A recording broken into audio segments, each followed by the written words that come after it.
Alright, we should be live. We are back. We are working on Loot the Pathfinder. Here he is in case you haven't seen him yet, or if you need a reminder of how he works. So, we got him down to 128 cards. We started at like 145, but then we had to add him and the refueler from Aether Drift because the set was not up on Gatherer proper when I started this. So, he was still part of the visual spoiler on Wizard's website, and I never actually went through Aether Drift for cards, so we had to do that real quick. So we're down to 128 spells, so he needs to lose roughly half the spells on his list, and then another 8 cards would make up the entire necessary cuts. Alright, I think it's time to start doing the sub list. So let's start with the ramp one, because that one's pretty important to him, and he has a lot of ramp cards on his list, so mana Drain is not in here to be ramp. It might give us extra mana down the line for a one-shot, but that's not really its primary function. It's just a side benefit of running it. We need some interaction, and some of that interaction is going to be counter spells, so it helps if the counter spells also do other things the deck needs, or are free, because that saves us a ton of mana to be used elsewhere. Wood Elves. Abundance does not ramp us. Carpet of Flowers and Exploration are ramp, though.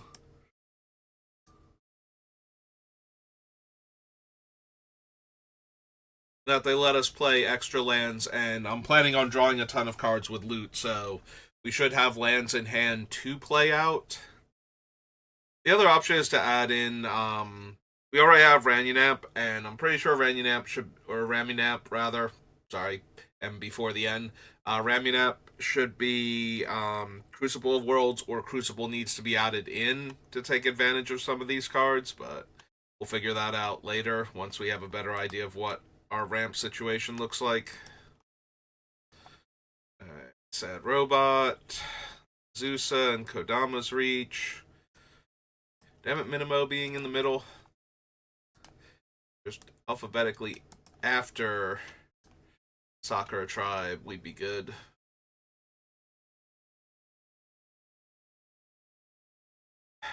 Farseek is definitely ramp. I don't think the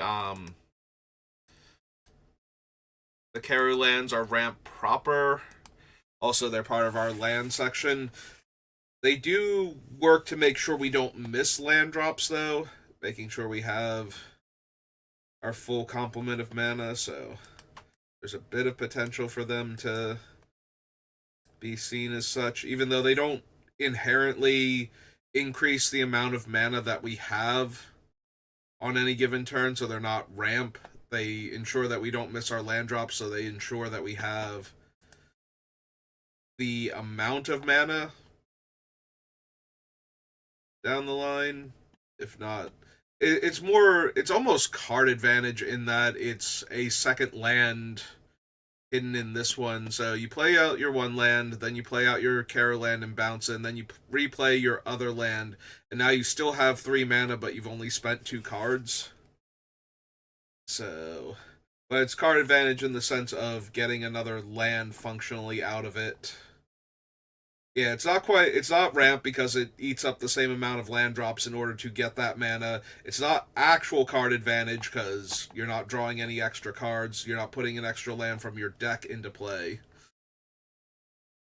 But its function feels very similar to the two. Almost like an alchemy card. It's like it conjured an extra land. Until your land gets blown up, then it goes back to being a normal magic card with normal magic card rules, and you're sad inside. Um, yeah, Lotus Cobra is definitely ramp.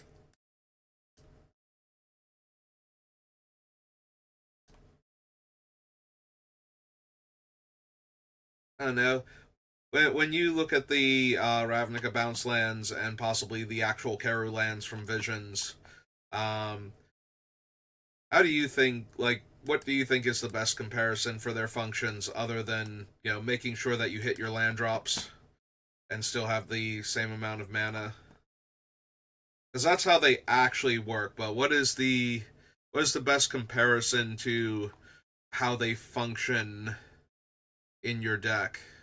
Are they equivalent of a ramp spell that doesn't take a land out of your deck because you stay at the same number of lands, but you have more mana than you have lands in play?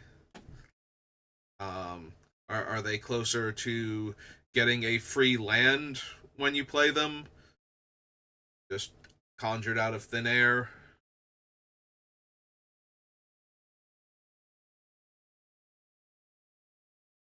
Or do you just look at them and go, no, I play a land and then I bounce my other land and then I play my land and I have the right amount of mana, but none of your comparisons are apt and I don't have any of my own that I use either.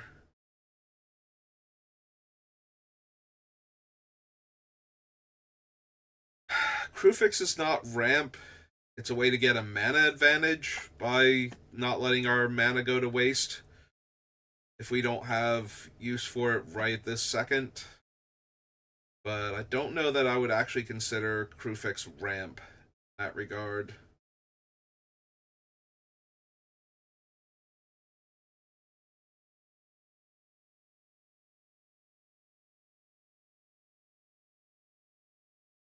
Prison in the Moon, Rashmi, Disallow, Intervention. As Foretold, Vizier of Tumbling Sands. It is technically ramp, right? I can untap a land with Vizier if I wanted to.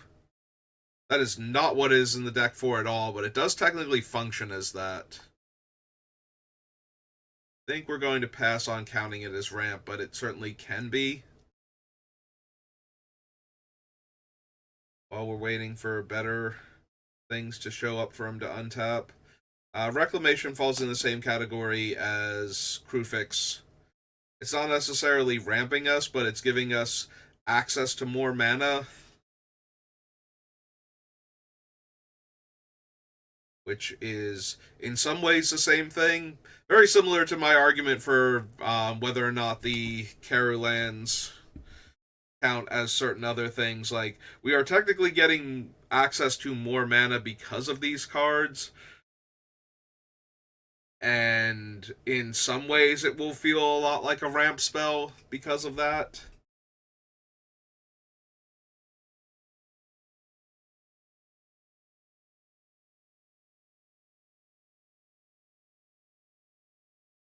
And we might be just being extra pedantic with whether or not we count it as that or not. It's kind of hard to say if I do count it as that because it's only extra mana if either I have instants to play or if I can give my other spells flash. Because if neither of those are true, the extra mana it's giving me doesn't do anything.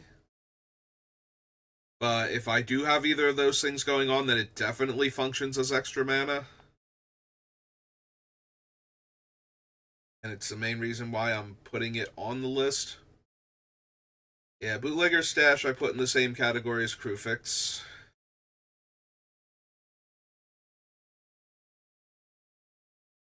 Tali, Nisa. Nisa's getting me extra mana with the landfall trigger. So if Snake counts, she counts. 14. Yorith is in the same boat as Vizier. That she can be um, ramp. She's targeting lands. Then again, Doppelgang can be ramp if it targets a land. Yeah, if X is 1 and you target a land, you get an extra land out of it. And if X is 2 and you target 2 lands, and so on. That's an awful lot of mana to spend, though, to get ramp, and I'm never intentionally using it for that. That's either I have like one dire target that I have, and then there's nothing else going on right now, so I just get this terrifying thing and a bunch of lands. Or I'm getting a whole bunch of things and I'm never targeting a land, so. But I'm definitely not using it to make lands normally. Like, that is not the default mode for it, or even that is the fail case scenario where it's still castable. Is I'm using it to get some more mana.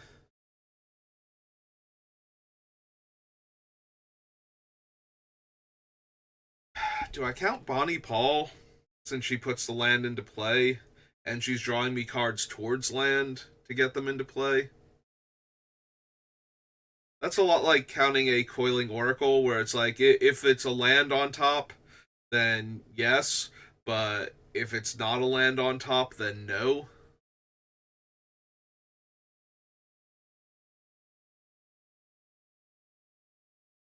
Except that Bonnie is repeatable and does not have to attack herself, so she can trigger on the turn that I cast her if something else attacks.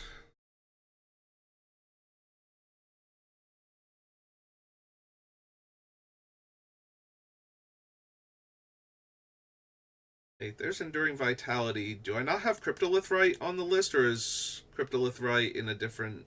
No, because we're doing them in set order here, so it doesn't matter alphabetically. Alright, let me check for Cryptolith Right, because I don't remember seeing it before. No, okay. We do not have Cryptolith Right on the list. So if we're going to use Crackleburr, we need Cryptolith Right to pair with Enduring Vitality if we want to use it. Loot is a one-shot. He certainly can contribute to his own ramp, but that's not his primary function in the deck, so I think I'm going to leave him out from this list. 16...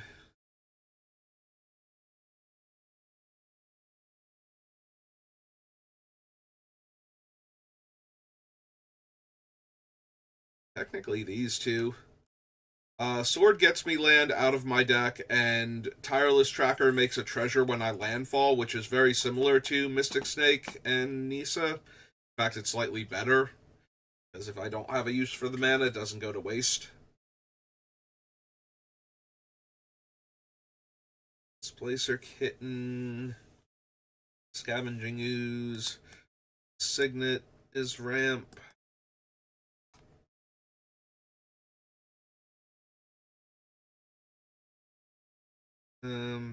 Yeah, Cavern Horde makes mana and AC gives me extra land drops, so... Well, makes treasure and AC gives me extra land drops, so yes to both of them.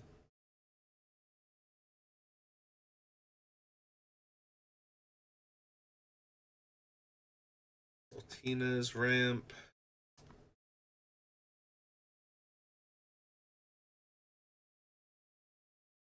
Alright. So for our first sub list, we have all of our ramp cards. Scroll down here to Soul Ring.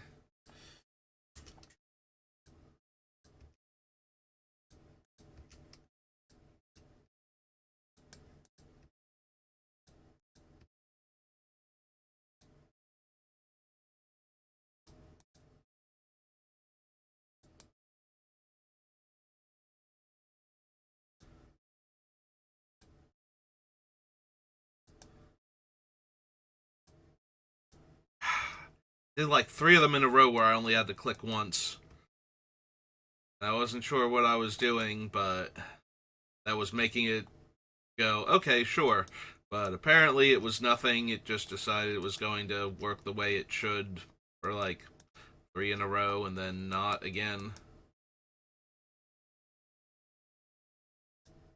Do I not have Cultivate on this list? Did I miss it? Is Cultivate not one of the 128 remaining cards? Then the cards were... Oh, there it is, Leyline. Can be, like, right next to the Leyline. Okay. I was 99.9% sure Cultivate was also on this list. Now I don't see it.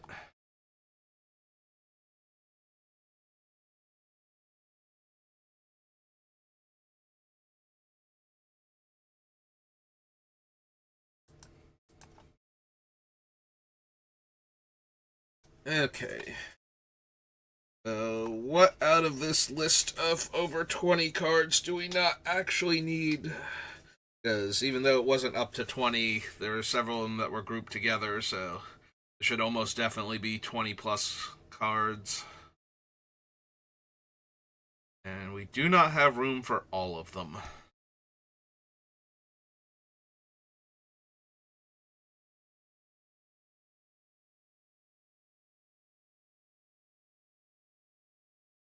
Alright, so I'm inclined to cut rampant growth.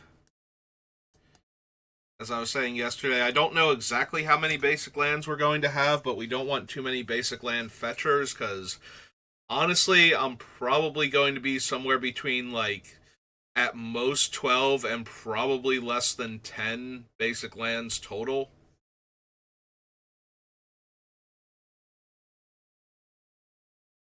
Because between the fetch lands, the dual lands, and all of that, we probably do not have room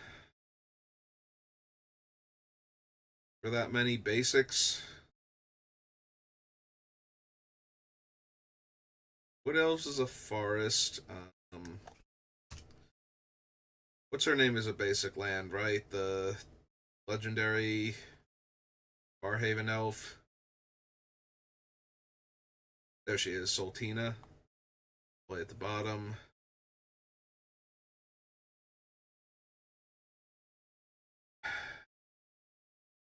What else gets basics?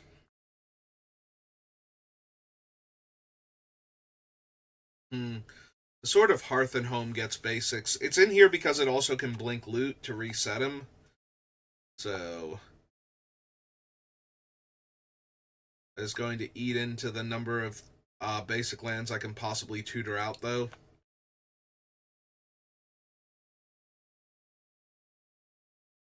That makes me wonder if I lose Kodama's Reach and Cultivate. Because both of them have to get 2 basics. Sad Robot and Sakura Tribe get 1 basic. And What's Her Name gets 1 basic. So don't think I can afford Cultivate and Kodama's Reach then. Like, I think if I want things that can get 2 land at a time, I have to go for the ones that get 2 forests and do something else. And cost 1 more mana.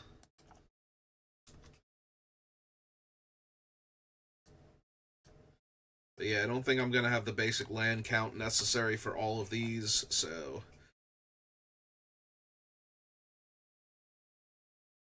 kind of want to give more room to the ones that can get non-basics.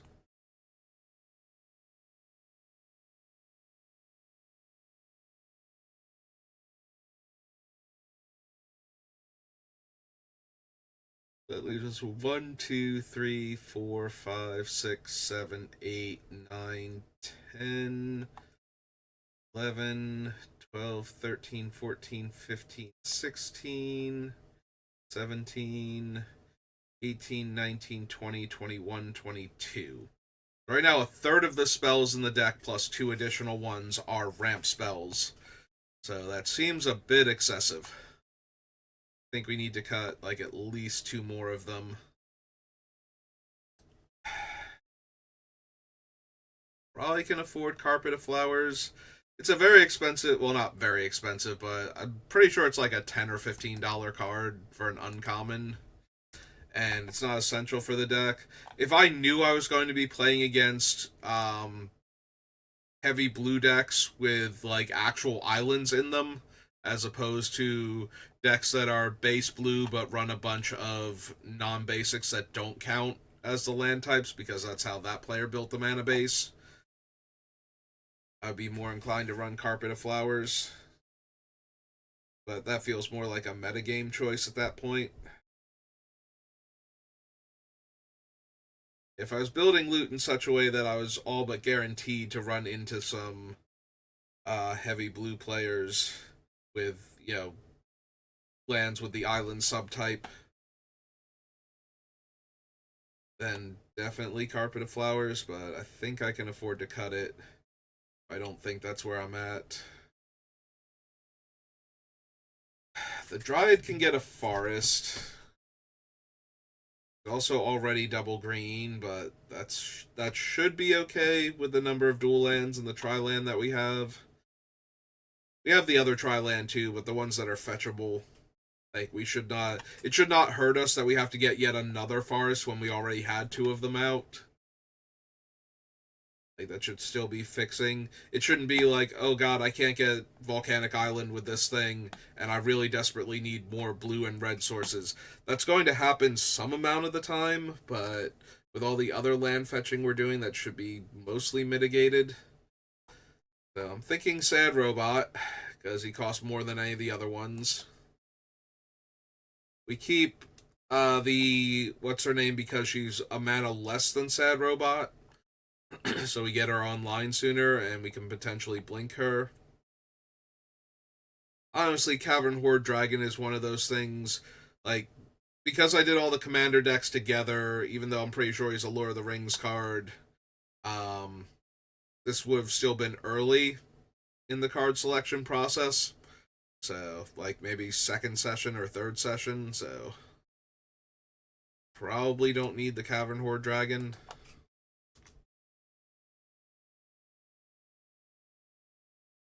I am interested in Hearth and Home staying because it lets us blink loot. Vitality goes when Crackleburr goes, otherwise we need Cryptolith Fragment. I'm wondering if we even need the infinite combo that is Crackleburr plus making my dudes tap for mana. Obviously, you need a Temur deck in order to pull this one off because all the things that let all of your creatures tap for mana are in green, and Crackleburr is very painfully, obviously, red-blue, so with all those red-blue hybrid mana symbols all over the card.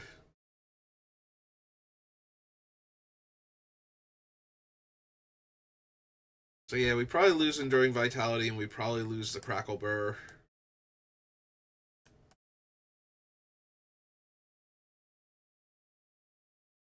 I guess technically we don't have to lose Enduring Vitality, because we do still have other things that untap our creatures that would let them tap for mana and thereby ramp us, including Seedborn Muse.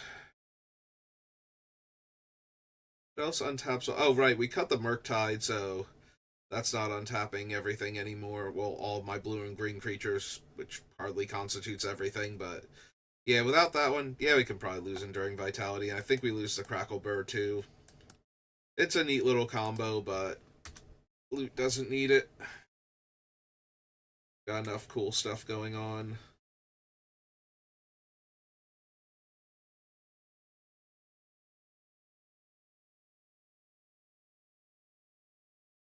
One, two, three, four, five, six, seven. So we need to find all of these and then get rid of Crackleburr for good measure. Rampant growth. This one. Dama's two.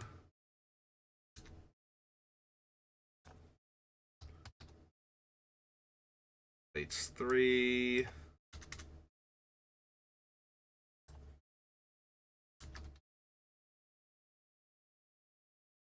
Carpet's four.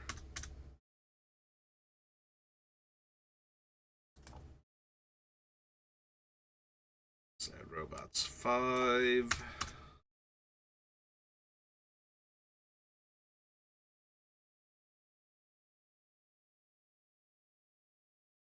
Dragon six.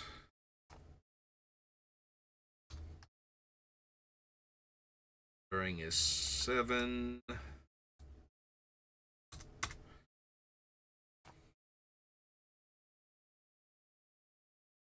And Crackleburr's eight. Alright. Got all of those. Pop back up here. Drop it down to 120. Clear all. Alright, so that gives me all of my ramp spells. Let's check Lute's interaction now, see what he has to work with. So we have Counterspell, Mana Drain, Force of Will, and Tornado. Mystic Worldly. Forbid is interaction. Abundance. Treachery is interaction. Mystic Snake. Seedborn Muse. Long-term plans. O-Stone, yes. No. No. Niv can deal 1 damage, so he can be interaction. I don't know that I count him as that.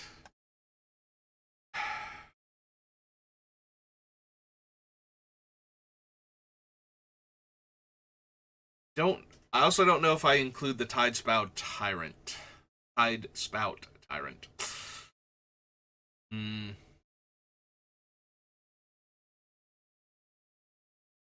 Like, Hullbreaker at least can interact with spells off of the stack if you can cast something. I suppose so. Bright Earth, Woodfall Primus.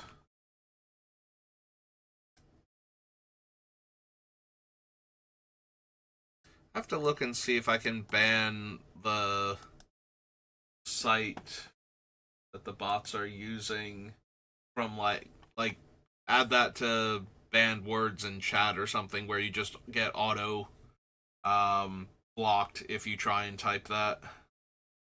Because they're all from the same site, I'm pretty sure. So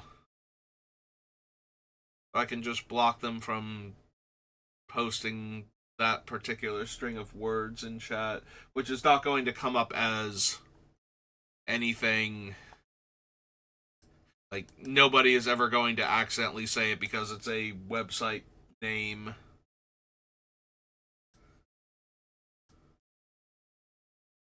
And then they just break up the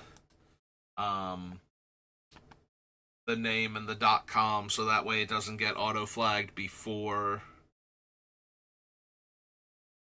I get to post it in the chat. So I have to see if I can do that. I meant to do that yesterday, and a lot of other things were going on after the stream. So Cyclonic Rift and Vandal Blast are interaction. Racers, no. Crewfix, Reality Shift, yes. This anything, right? Yeah, we got Karn, we got Blasphemous Act, so. Nope. Alright. Tireless Tracker, Imprisoned in the Moon is interaction. I'm banning like 3 of these bots a stream, and I'm only streaming for like an hour, so it seems a bit excessive.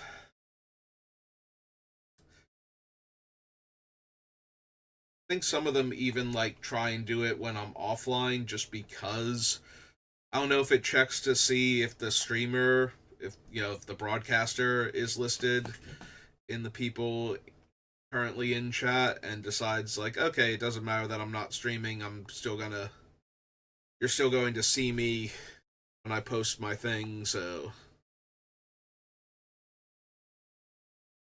Is it Paran? Wilderness Reclamation. Great Creator isn't interaction, it just temporarily shuts off their things while he's in play. So I don't know if I count him.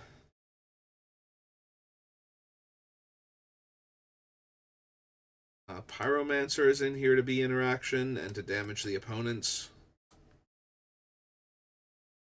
Oko is definitely interaction. His primary reason for being in the deck is turning creatures and potent artifacts into 3/3 elks.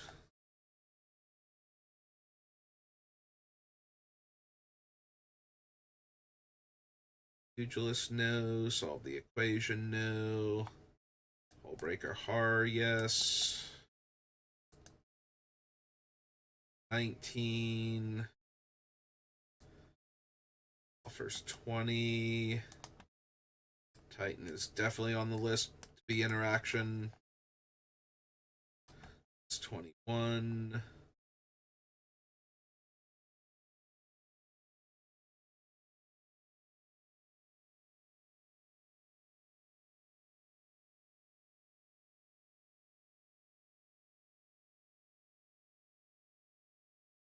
Slime is 22.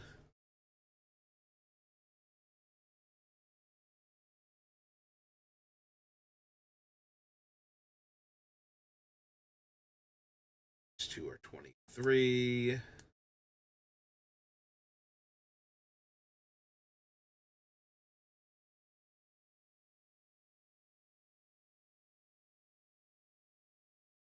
So all of these together are in fact 24.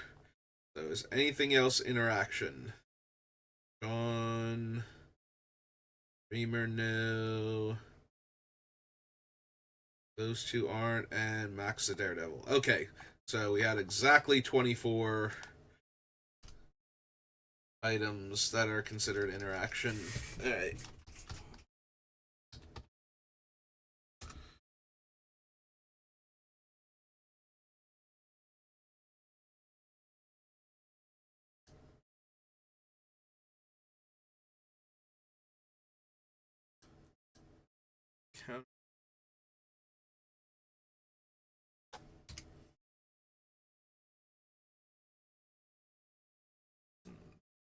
Force of Will and Tornado, Forbid, Treachery, Mystic Snake, Stone, Tide Spout, Woodfall, Within, Liberated, Blasphemous Act, Cyclonic Rift, Vandal Blast, Reality Shift, in the Moon, Disallow, Pyromancer, Oko, Breaker, Offer, Titan, Acidic Slime, Forces, and all of the Commander cards. Alright.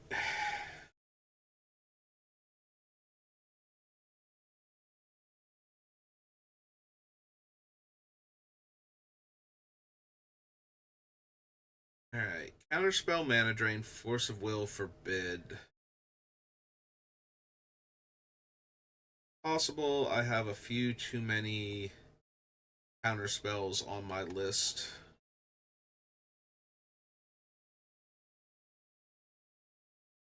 Guardianship, Deflecting Swat.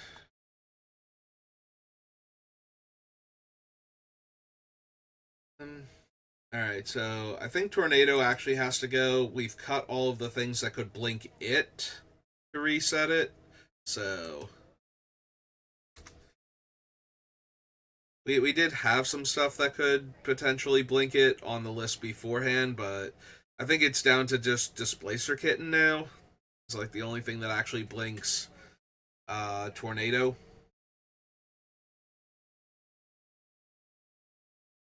We do draw a lot of cards, but that doesn't stop Forbid from costing mana. So even if we can afford to keep bringing it back, we might not have enough card or enough mana constantly to keep casting it. So that is kind of the deck's whole thing, though. Maybe I keep Forbid. I keep Forbid for right now, but it might have to go. If Forbid doesn't go,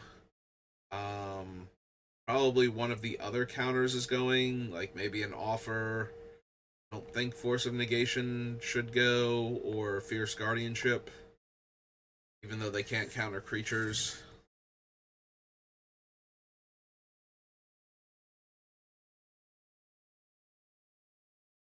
I'm not a huge fan of the draw my second cards from Wilds of Eldraine, or Throne of Eldraine rather. I'm thinking Ehrencrag could probably go. We've also cut the Vitality, and Cryptolith Right did not make it into the main deck, so having creatures in play that I can use as resources for the other cards is less important now.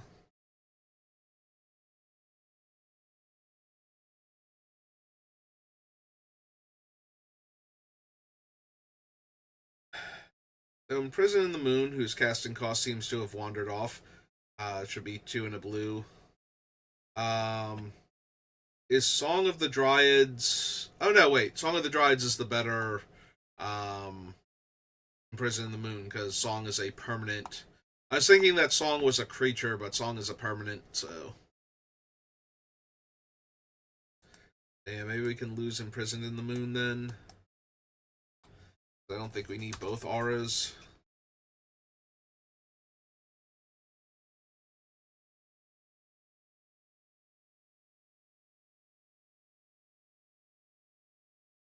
So Acidic Slime is way cheaper than Titan of Industry or Woodfall Primus, but it's also significantly worse than them. So I don't know if shaving.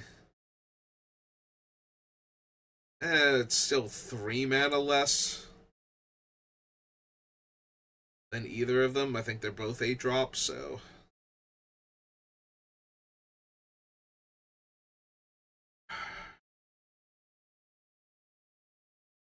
Alright, so I probably don't need Ehrencrag Pyromancer. We can cut her.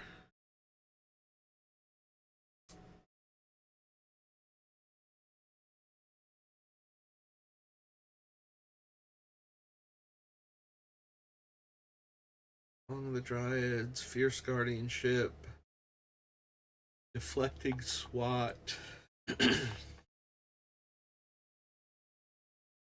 We do have cheaper interaction in the non-creature department by the time we get to Acidic Slime mana, though, so maybe we can afford to cut the Acidic Slime as the repeatable one and use Titan and Woodfall Primus as the repeatable kill these permanent types.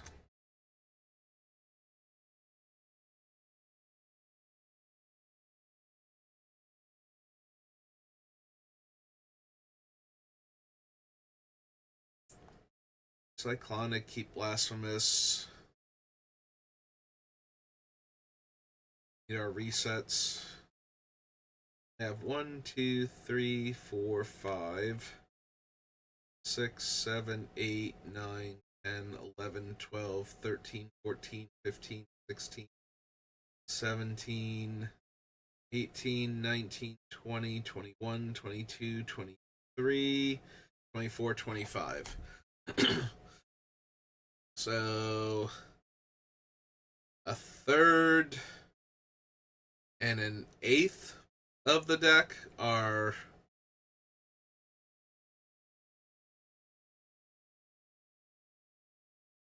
third and an eighth. So was that like 9/24ths? Yeah, that doesn't sound right. No, wait, maybe that is right. Yeah, 9/24ths of the deck is interaction, but because Loot is trying to be a value commander instead of a combo commander, um, that level of interaction is probably closer to what he needs. Like normally, if I'm trying to do a deck built around doing a certain thing, the removal has to make room for the ability to do the thing. But right now, Loot's primary function is to just keep drawing cards and interacting with what the opponent is doing and stalling them out and making sure he hits his land drops and ramping into his big spells. So that way he just values out everybody.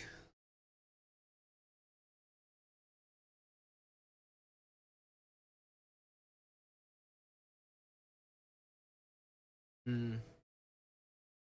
So yeah, I think we can cut these 4, but I don't know how much he actually needs to have cut from him because I think he's got a lot more wiggle room with interactive spells than normal. One.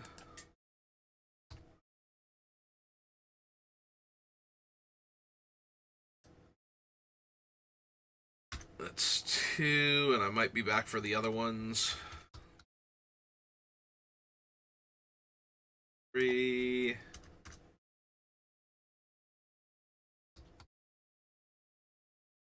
Four. All right. Back to, well, Aaron Craig's not there anymore. I know it's improbable, not unlikely. So yeah, we probably lose Improbable Alliance and Mad Ratter rather than add in the whatever the Mystic's name was from Foundations. 1, 2, 3, 4, 5, 6 cards cut. Drops us down to 114.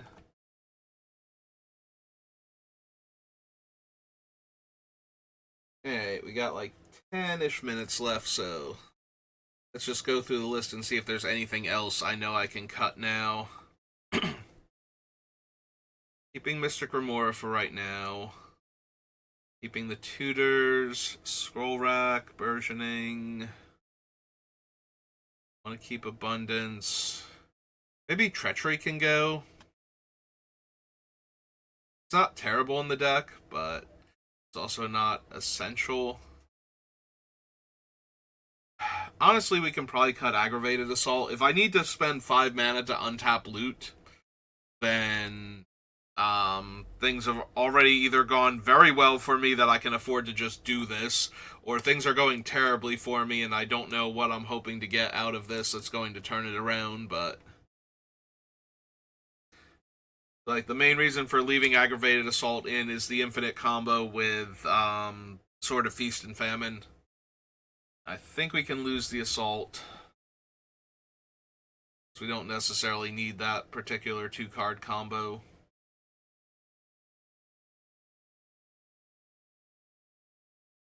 It's not the most egregious of 2-card combos because it requires all the other players to be defenseless at the time, or, well, yeah, it requires them to be defenseless so that they can't stop the thing that's actually hitting them and untapping all of our lands, and we're not running a like pile of unblockable creatures, so the most likely way that our creature is unblockable is that it actually has protection from the opponent's 2 primary colors, and they don't have a 3rd color or an artifact creature to get in the way.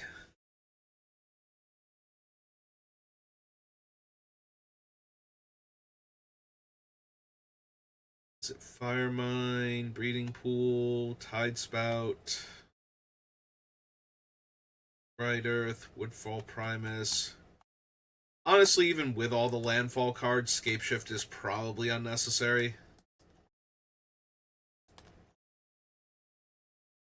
It's a neat trick, but it's not essential for what the deck is doing, so I think we can just let that one go.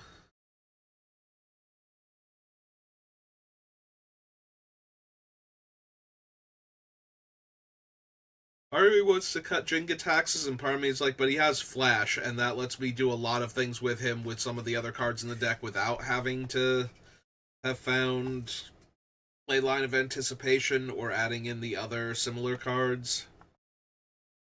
Give me more chances to pull that one off.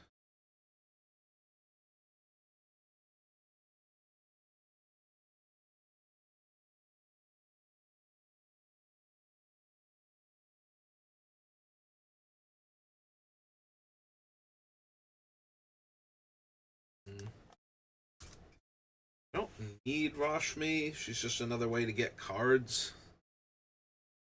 That's not something I feel like I'm hurting for at the moment. But she does potentially get me a lot of cards. So that she'll get me 1 each turn, because I'm almost definitely casting a spell. I could potentially cast a spell during each opponent's turn too, so it's not just that she's getting me 1 per turn cycle. She might be getting me multiple, like a card per turn across the turn cycle. So it's going to depend on if I have the instants and flashes and whatnot in order to get to a critical mass of cards I can play on the opponent's turns.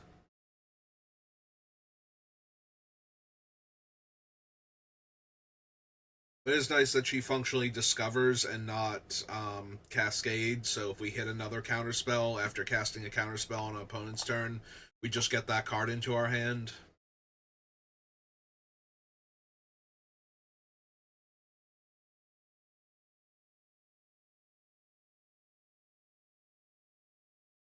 Still keep these. That plating's fine for right now. Yeah, mostly looking for cards that no longer serve their purpose or aren't particularly strong in the deck.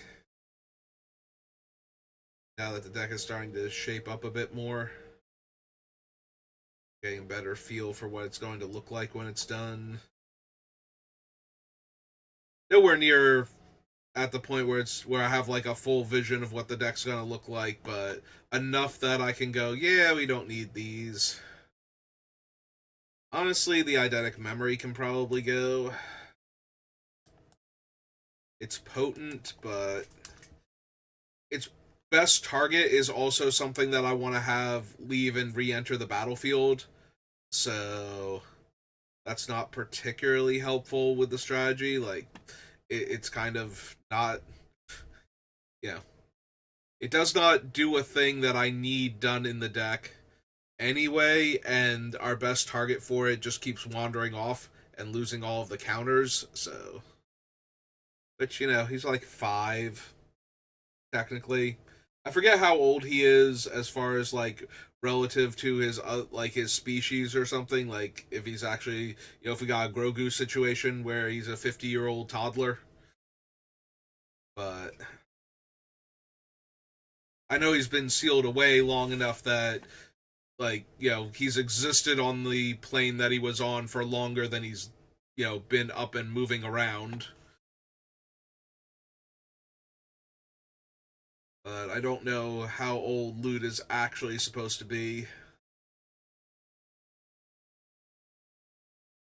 He is very childlike.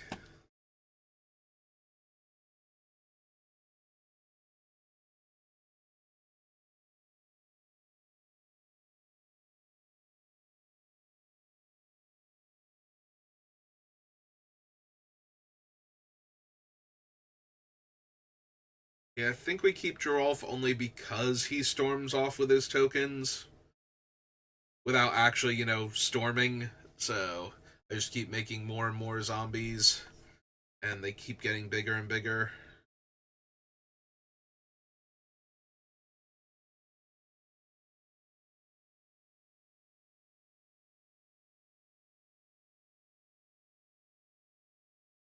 We're keeping the refueler. Sylvan Tutor stays. Leyline. Zendikar's Royal. I don't know, maybe a 5 mana enchantment that makes 2/2s isn't good enough. Like, I don't have Rampaging Baloths or Scoot Swarm on the list, so maybe I don't need a 5 mana enchantment that makes 2/2s. It does have the benefit of if an opponent wraths, we get to keep the enchantment at least, unless they're, casting one of the few wraths that will actually kill everything, or will include my. Well, I shouldn't say few, because there are plenty of artifact mass destruction, like my beloved O Stone and Perilous Vault and all of that. We do still have the option of adding in Perilous Vault. I don't think Lute super cares about any one card in his deck, where if that thing were out, I couldn't afford to pop the vault and exile the card forever.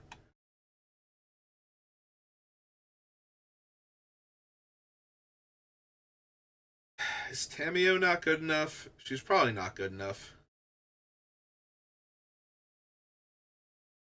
She's playable, but not essential to the deck.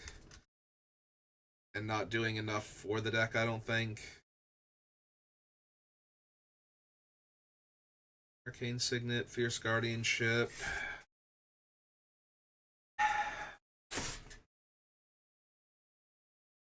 Still, it's going to depend on how many instants and sorceries I have that are worth copying, I think. Because if not enough of them are worth copying in the turn, then she's nowhere near good enough. despite giving me an extra card to work with.